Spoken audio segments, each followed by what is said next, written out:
Hola, te damos la bienvenida al ciclo Constructores de Diálogo Camarco 2024 de la Cámara Argentina de la Construcción.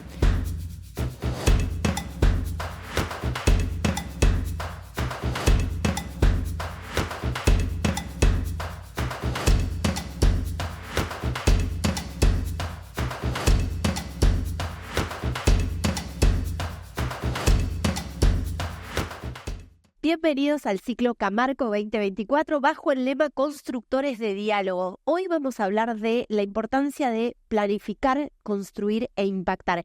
Y estamos con dos personas que vienen de mundos muy distintos. El doctor Jorge Núñez, el ingeniero Daniel Martínez. Vamos a hablar de la importancia estratégica dentro de lo que significa la infraestructura estratégica, que es el eje de esta temporada, de la importancia que tienen las obras hídricas.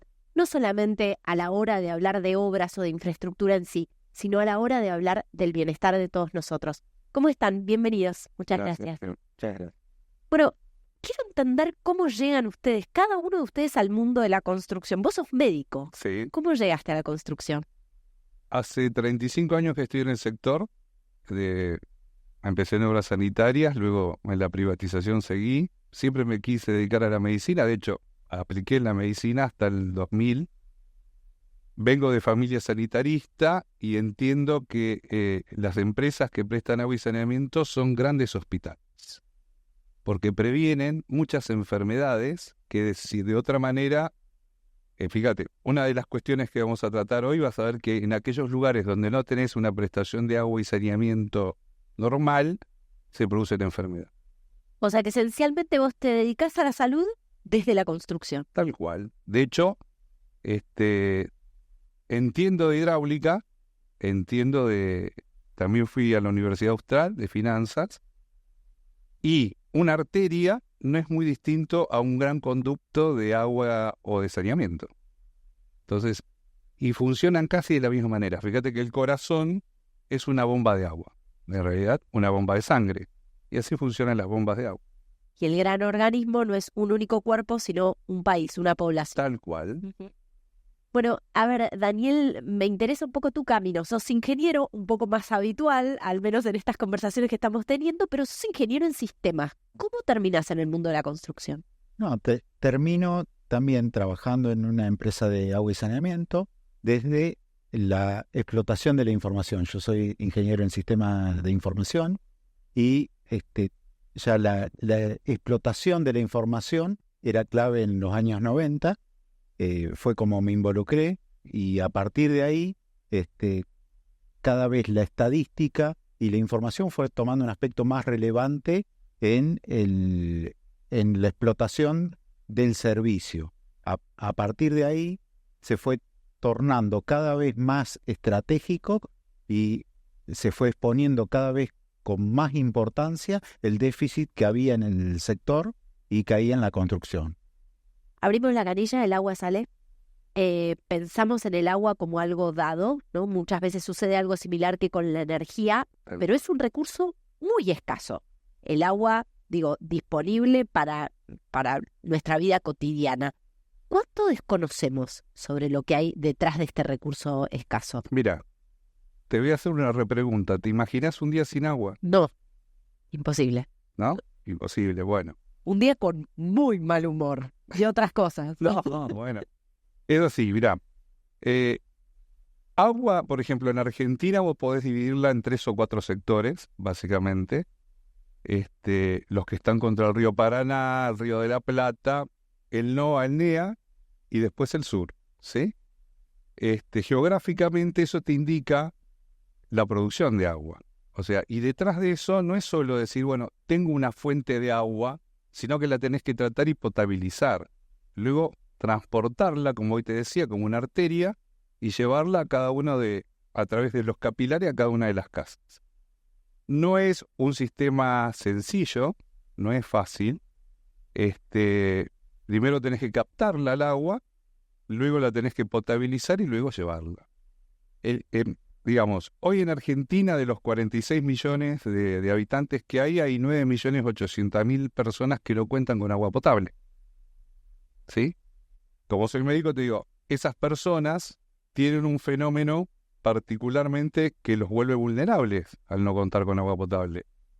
El agua siempre fue, digamos, un fenómeno que salvó a la humanidad históricamente de las grandes pestes o las mitigó. No hay que irse muy lejos. En el 2020 tuvimos el COVID y una de las condiciones fundamentales era lavarte las manos con agua potable. Si no tenés agua potable, no te podías lavar las manos. Entonces, cuando vos observás ese fenómeno, te planteás y decís, bueno, tenés que desarrollar infraestructura para llevarle esos 9 millones de habitantes en Argentina que todavía no tienen agua potable. En los objetivos de desarrollo sustentable se plantea que Argentina debería llegar al 100% de cobertura de agua en el 2030. ¿Sí? Y ahí se cruzan dos fenómenos, que es la infraestructura que tenés que expandir y, por otro lado, mantener la infraestructura existente. ¿Sí? Hoy, el 60% de la población argentina se abastece con una infraestructura que superó ampliamente los 50 años de vida útil. Entonces, también acá se empieza a mezclar el tema de la inversión. Entonces, vos decís, tenés que mantener lo que ya tenés y a su vez tenés que expandir hacia los sectores que necesitan. Fíjate que los sectores que necesitan generalmente son los más vulnerables. O sea, en materia de obras hídricas, menos infraestructura es más inequidad. Tal cual. Y uno de los fenómenos que tratan los objetivos de desarrollo sustentable es cerrar esa grieta, esa brecha, y es una forma también de sacar a la gente de la pobreza. Cuando Salvia, que es del Observatorio de la UCA, habla de la pobreza multidimensional, entre uno de los valores que más pondera es tener agua y saneamiento. Vos podés estar por arriba de una canasta básica y no ser pobre, pero sí ser pobre por falta de infraestructura. Sí. A ver, Y Daniel. básicamente se da la coincidencia que estos 9 millones de personas que no tienen agua potable hoy, la gran mayoría son pobres.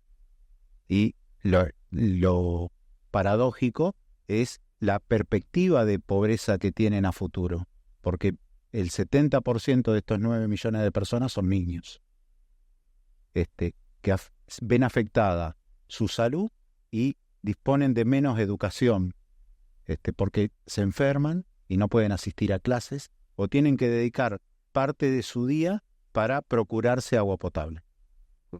Sí, algo que yo lo decía en la introducción, lo tomamos como dado, por cierto, porque entre otras cosas además es un derecho, ¿no? El acceso al agua potable es un derecho porque justamente quita esta dimensión casi de supervivencia de tener que procurarse el agua, ¿no? Uno piensa en todo el incordio que es un día sin agua en relación a lo que vos planteabas, pero más allá de eso hay una cuestión muchísimo más profunda que es de vida o muerte en algunos casos. Sí, totalmente. De hecho, por eso un poco hay que mirar lo que pasó en el 2020, o sea, con el COVID. Fíjate que cómo penetró el COVID por el barrio popular, o la Villa 31, como vulgarmente se dice, entró por ahí y fíjate que después se empezó a propagar por este fenómeno, ¿no? Hacia decir, de gente que no contaba con nivel de higiene necesario, y si vos te ponías a pensar aún más fríamente, esa gente estaba hacinada y a su vez, lo único que le podíamos aportar era un barbijo y alcohol. Hasta que aparecieron las vacunas. ¿Sí? Bien, entonces, analizar el tema del agua no es solamente ver el fenómeno de disponer de un servicio, sino que estás hablando de salud y tal cual como lo indicas, de vida o muerte. Cuando vos recorres el conurbano o te vas a ver los conurbanos, a medida que te alejas de los centros urbanos, vas a ver este fenómeno de lo que son, digamos, los asentamientos precarios, barrios populares. El desafío, precisamente para poder llegar al 100% de cobertura de agua al 2030, está ahí. No está en los barrios normales o informales, pero, digamos, medianamente edificados con calles abiertas, sino que está ahí. Si nosotros como país no logramos llevar el agua, el saneamiento a esos barrios populares, no vamos a cumplir con el objetivo, que es una meta, ¿se entiende? Sí. Sino que no vas a cumplir un objetivo humano, es decir, ¿qué es esto? ¿No? Argentina, Daniel, está entre los 10 países con más territorio en el mundo, ¿no? Lo cual plantea un problema de distribución para cualquier recurso, para el agua también. Quiero que pasemos en limpio, vos que sos un hombre de los datos, que pasemos en limpio algunos de los datos claves para entender el problema de la distribución también del recurso, porque no solamente es captarlo, sino distribuirlo. Sí, hoy gran parte de la población argentina está asentada en el NOA y en el NEA. Hoy no tienen acceso a agua potable todas las poblaciones rurales. Nosotros a partir de eso tenemos 2 millones de niños que no acceden a agua potable y lo estamos condenando a una pobreza estructural. Su desarrollo se ve imposibilitado, entre otras cosas, por no tener un servicio sanitario de agua potable accesible. Sí, cuando habla de pobreza estructural, además habla de una imposibilidad, no hay llave para la movilidad social. Tal cual. Hay algo muy básico y cotidiano que no está garantizado. No, y fíjate que si así tuvieras la plata de disponer para desarrollar esa infraestructura en los barrios populares, no tienen baño. Entonces, no es solamente disponer de un caño, sino también de hacerle una unidad, un núcleo húmedo, un baño y una cocina. Si yo tuviera que preguntarles a ustedes o pedirles que pongamos sobre la mesa la agenda urgente de obras en materia de infraestructura crítica, ¿de qué hablarían?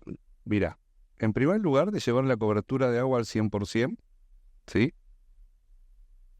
Hay, como te dije, 9.200.000 personas que no tienen agua potable. Segundo, tenés 18 millones, casi 500.000 personas sin cloaca. Se trata de los líquidos cloacales que hoy se vierten, únicamente se trata un 26%, o sea que a su vez estás contaminando los flujos de agua que en la mayoría te abastecen a vos de agua, o sea, tu fuente. Y finalmente, y no menor, el tema del mantenimiento de la infraestructura existente. Porque hay veces que vos tenés agua, que la tenés que tener en cantidad, calidad y presión normal, y si vos no cumplís con esas condiciones, a veces hasta es peligroso y contradictorio tenerla no en condiciones, ¿sí? Entonces, cumplir con la meta de agua. Con la de cloaca, no, ya sabemos que al 2030 el país no va a llegar, puede llegar al 72% de la cobertura, sí llegar al 100% de la cobertura de agua, y mínimamente tratar el 50% de los líquidos cloacales. ¿Por qué? Porque si no te estás autogenerando tu propia destrucción de fuente de agua. El ejemplo más concreto es Córdoba. Córdoba tenía un serio problema con el dique San Roque y tuvieron que hacer una planta, y la hicieron, y la mejoraron. Y Córdoba hoy, te puedo decir que es un ejemplo. Mar del Plata es otro ejemplo, también con el tratamiento de líquidos cloacales y se pudo hacer. Una de las obras más importantes que hay que terminar es el famoso Acumar, Acueducto Riachuelo. Eso lo tenés que terminar. Digamos, falta poco y hay que hacerlo. Y después, todas las poblaciones que están sobre el Paraná y sobre el Uruguay, también tienen que hacer plantas de tratamiento de líquidos. O sea, ese sería el orden, si uno pudiera poner un orden de prioridad de, ojo, y todo esto atrás lleva infraestructura, ¿no? Sí, claro. Daniel, ¿vos coincidís? Sí, tal cual. Jorge lo mencionaba al pasar, el tema del mantenimiento es estratégico. Estos 50 años de antigüedad que tienen promedio nuestra infraestructura nos ponen sobre la mesa el tema de cuánto dinero vamos a dedicar por año a el tema del mantenimiento. Y aquí nosotros nos estamos de alguna forma comiendo el capital si no dedicamos parte de nuestros recursos a el mantenimiento de la infraestructura existente.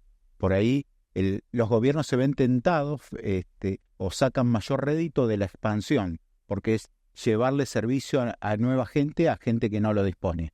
Pero en esto tenemos que ir haciéndolo en paralelo, y no queda otra que hacerlo en paralelo a realizar el mantenimiento de la infraestructura existente. Porque corremos el riesgo. Estoy pensando en el espejo incómodo que nos dio Uruguay el año pasado, ¿no? Tal cual. A abrir la canilla en un centro urbano en Montevideo y encontrarse con que la realidad era realmente muy difícil. Corremos el riesgo sin mantenimiento de infraestructura de llegar a una situación de emergencia similar a la que experimentó Sí. Uruguay? De hecho, lo tuvimos, pasa que pasó casi inadvertido con la bajante del río Paraná. Las empresas prestadoras de servicios que estaban sobre el río Paraná tuvieron que poner pontones flotantes con bombas y extenderlas hacia el río Paraná, hacia el centro, hacia casi por donde pasa el canal, para poder captar esa agua. Sí, es así. De hecho, vos estás introduciendo un fenómeno que está rodeando todo esto, que es el ciclo del agua, que es el impacto ambiental. ¿Sí? Sí. Eso ya es como indiscutible, ¿no? Hablarlo y decir, bueno, sí, mira, lo que te pasó, además de ser cíclico, porque cada 50 años estos fenómenos se dan, ahora son más recurrentes y más agudos, ¿sí? Más fuertes. Entonces, fíjate vos, el año pasado se te secó casi el río Paraná, Uruguay se quedó sin agua, y si querés llevarlo a un ejemplo contrario a este, fíjate lo que pasó en Porto Alegre. Sí. Se inundaron. Y ellos se abastecen de 4, digamos, diques de contención de agua, y uno de ellos colapsó. Entonces, casi 600.000 personas, además de estar inundadas, no tenían agua potable. Entonces, la infraestructura que se tiene que construir ya también tiene que contener adentro este fenómeno del impacto ambiental. Bueno, por suerte, Daniel, contamos con más y mejor información, más y mejores datos para hacer proyecciones también en materia climática y para pensar en una infraestructura adaptada a esto, ¿no? Sí, tal cual. Nosotros hoy por hoy podemos abordar tanto la sequía extrema como las inundaciones dedicándole recursos para construir infraestructura que mitigue el impacto de esto.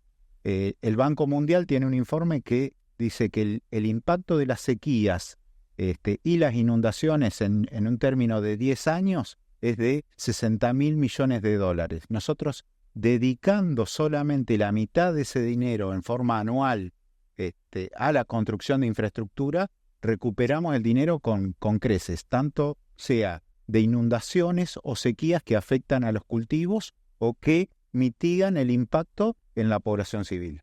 ¿Qué oportunidades tiene la Argentina, pensando que es un país dotado de recursos, ¿no? En términos naturales. Todas las oportunidades. O sea, me parece que la Argentina lo primero que tiene que hacer es, tiene aisladamente planes, pero hay que unificar todos los planes y lograr consenso en esos planes. Cuando vos hablas de infraestructura, por ejemplo, hay que empezar a hablar de lo que es la economía circular. Entonces, cuando empieces a hacer plantas de tratamiento de líquidos locales, esto que comentaba Daniel, podés reutilizar el agua para riego, hacer plantas multipropósitos, o sea, y ya están estudiadas, o sea, están incluso hasta la ubicación de dónde hacerlas, ¿no? O sea, cuando hablamos de plantas multipropósito, es para energía, para retener y evitar inundaciones y para abastecer de agua potable a las ciudades. Entonces, cuando en el NEA y en el NOA, la infraestructura tiene que ser acueductos, ¿sí? Hay, de hecho lo están haciendo. En el sur, lo que tenés que hacer son estas plantas multipropósito, lo mismo que contra la cordillera o la zona cuyana, ¿sí? Te diría que el 70% de esto está proyectado, ¿no? El tema que viene detrás es cómo lográs el financiamiento para hacerlo, ¿sí? Es eso. Entonces, no hay un solo mecanismo de financiamiento que es la obra pública, ¿sí? O sea, hay distintos mecanismos. O sea, los productores agropecuarios podrían, digamos, qué sé yo, un ejemplo, vos podés descontar de las retenciones y un punto de esto llevarlo a riego, por ejemplo, ¿sí? Porque cuando vos hablas de decir, bueno, la sequía, aquí, yo que vivo en la ciudad, a mí que me importa la sequía. Bueno, te aumenta el pan, porque no hay trigo. Te aumenta la carne, porque las vacas produjeron menos. Entonces vos haces un sistema de riego, como en Israel, que ya está probado y que funciona, entonces vos evitás eso. O sea, sí tiene posibilidades el país. Lo primero que hay que hacer es planificar, lograr consensos, hablar, y hablar mucho, cambiar la normativa aplicable, porque parece algo muy técnico, muy escrito, muy jurídico, que no lo es, porque en definitiva después son las normas que vos vas a aplicar para utilizar esto. Nosotros somos optimistas en ese sentido. Este, ¿Por qué? Porque en realidad el ser humano sin agua no puede vivir y sin producir no puede vivir. Entonces, indefectiblemente va a hacer lo que tiene que hacer. Pero lo primero que hay que hacer es hablar y decir, bueno, mira, qué sé yo, hay cosas que parecen bastante egocéntricas. La pelea, por ejemplo, entre Santiago del Estero y Santa Fe. ¿Está? No le abre o le cierra la compuerta porque no tiene o sube o baja el agua. Tienen agua. Bueno, está bien, bajó. Entonces, ahí necesitas hablar y necesitas consenso. O sea, no es que faltan recursos, ¿eh? Ojo, está bien, el 3%, todo esto lo sabemos de los libros, del agua que hay en el mundo, solamente es potable. Argentina también aplica mucha tecnología, ¿sí? Para potabilizar y tratar el agua. Se firmaron un convenio para seguir ampliando las plantas potabilizadoras en Santa Fe. Se hacen convenios para estas obras. Entonces, en definitiva, no es que no tenés salida, sí hay salida. Entonces, básicamente es cómo distribuís esta inversión, o sea, y no es muy complejo. Una parte la tienen que poner los ciudadanos, o sea, nosotros, los usuarios. Una parte la tienen que poner los privados, porque también el abastecimiento de agua te impacta en la producción. Y una parte indefectiblemente la tiene que poner el Estado a través de los organismos multilaterales de crédito. Así contado como te lo cuento, es así. O sea, lo que es lo complejo es lograr el acuerdo para llevarlo a ese nivel. Sí, hace un rato vos preguntabas cuál era las prioridades o cuál era la hoja de ruta a seguir. Y Jorge decía, hace falta diálogo. Sí, hace falta el diálogo entre las partes. En una inundación es tentador para alguien que tiene un campo construirse un canal que evacúe más rápido el agua, pero ¿de qué sirve si eso afecta a la población que está aguas abajo? O al revés, se construye una empalizada para retardar la evacuación de agua para que el ganado tenga agua para beber. Estamos en la falta de diálogo que nos impide el consenso. Eso es la principal afectación. Lo segundo que nos falta es cada uno ceder y ver desde el punto de vista de cada uno en qué podemos aportar. Cuando Jorge dice, falta también regulación. Sí, falta regulación que habilite la economía circular. Hoy por hoy, a partir de las plantas de tratamiento de líquidos cloacales, se podría generar una economía de forestación como tiene Mar del Plata. Entonces, lo que necesitamos es regulación que habilite la reutilización del agua con fines comerciales, por ejemplo, para riego. Claro, y al mismo tiempo estoy pensando, recién vos mencionabas lo de la tecnología, la aplicación de la tecnología. Estoy pensando, porque obvio que el financiamiento es un desafío porque estamos hablando de sumas importantes para infraestructura, sobre todo en un país tan vasto territorialmente, pero también pienso que la tecnología ha reducido costos, entre otras cosas porque se accede a más información, o sea que hay cosas que ya no son necesarias, ¿no? Sí, tal cual. Hoy por hoy se pueden detectar fugas a través de un satélite, que reduce muchísimo el costo por detección a través de la detección de humedad en la calle o de detección de humedad en el suelo. Eso reduce muchísimo. Lo mismo la intervención a través de la inteligencia en el manejo de caudales, el alerta temprana en inundaciones, el riego inteligente. Hoy se necesita menos caudal de agua para alimentar a los riegos que lo que necesitábamos hace 20 años atrás. ¿Cómo tiene que darse ese diálogo estratégico del que recién hablaban los dos? ¿Quiénes tienen que estar en esa mesa? Mencionaste algunos actores, pero me parece importante repasarlo. ¿Y cuáles son los grandes temas que tienen que articular ese diálogo? Los actores, bueno, a ver, principalmente los tres niveles del Estado, ¿no? O sea, nacional, provincial y municipal, por un lado, no únicamente, y después los usuarios. Es decir, no el usuario nosotros, sino, qué sé yo, a través de mecanismos como el Consejo de Política de Infraestructura. ¿Está bien? Vos tenés ahí la Sociedad Rural, la Unión Industrial, la Cámara Argentina de la Construcción, la Bolsa de Valores, ADEVA, ¿Por qué? Porque ellos son los usuarios de esta infraestructura y saben lo que necesitan. O sea, ¿se entiende? O sea, y ahí hay que generar, a partir de ahí es que vos generás estos consensos. Nosotros ya hemos hecho mesas y hemos logrado consenso. Y de hecho, en algunas provincias se está trabajando con eso. Entonces, y fíjate que no es un desarrollo de volúmenes, no, es decir, bueno, mira, yo me pongo de acuerdo con esto y muy básicamente decir 6 puntos y decir, bueno, empezamos por acá y lo vamos desarrollando. ¿Se puede hacerlo? Sí, ya se hizo. O sea, vos lo tenés en Chile, en Ecuador, en Argentina. O sea, en algunas provincias argentinas también se comenzó a hacer. ¿Por qué esto? Porque si no también cuando vos te vas a pedir crédito, te van a decir, bueno, ¿y qué vas a hacer? Bueno, mira, quiero empezar por acá y hacerlo así. Sí. Y finalmente sí, el ciudadano tiene que participar en lo que es, digamos, el cuidado del recurso. Las generaciones más pequeñas que van a las plantas potabilizadoras, son los que van aprendiendo a cuidar el recurso. Eso implica un cambio cultural, ¿no? Porque Sí. hasta ahora abríamos la canilla y eso estaba. Tal cual. Y este es un servicio que se nota cuando no lo tenés. Claro. Mientras vos todos los días haces lo que tenés que hacer, ahí está. Pero también la tecnología tiene que ver con esto. Somos optimistas del sentido de que básicamente tenés los recursos, sabés de alguna manera lo que tenés que hacer, tenés que lograr este consenso, más o menos está indicado por dónde tenés que caminar y quiénes tienen que caminar ese consenso. Y finalmente esta cuestión cultural, ¿sí? Casi todos los prestadores del país tienen hoy visitas de las escuelas a las plantas potabilizadoras.